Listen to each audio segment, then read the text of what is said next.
God creates the heavens and the earth in 6 days. He makes Adam and Eve, who spend their days with God until they give in to temptation by eating from a forbidden tree. Sin enters the world, and things get so bad that God floods the earth and starts over with Noah and his family. Years later, God calls Abraham to follow him with the promise to make Abraham the father of a great nation. Abraham obeys, and God gives him a son, Isaac. Isaac's son Jacob has 12 sons. Joseph, Jacob's favorite, becomes second in command of Egypt.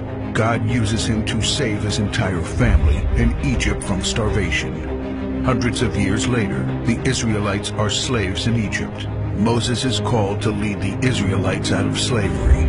Joshua takes over after Moses and leads the people into the promised land. After Joshua, God raises up judges, temporary military leaders like Deborah, Gideon, and Samson, who protect and fight for God's people. The people tire of this leadership, and they call for a king. God gives Israel King Saul, King David, and then King Solomon. But it's all downhill from here. The people rebel. The kingdom of Israel is divided, and everyone turns their back on God. Prophets like Elijah, Isaiah, Micah, and Jeremiah warn that if people don't repent of their sins, there will be consequences. But the people ignore their warnings. The divided kingdoms are conquered, and God's people face captivity in foreign lands. People like Daniel show great courage and stand up for God when no one else does.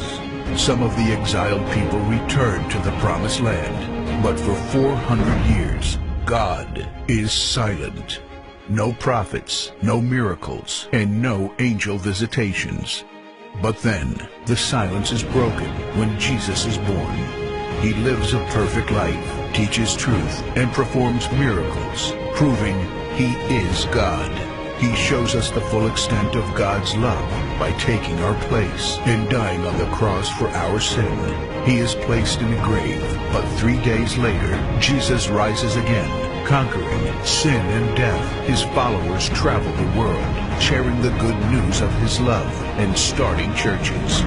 We now are part of this story, and we have the chance to change the world and share His love, because one day He will crack open the sky and He will return.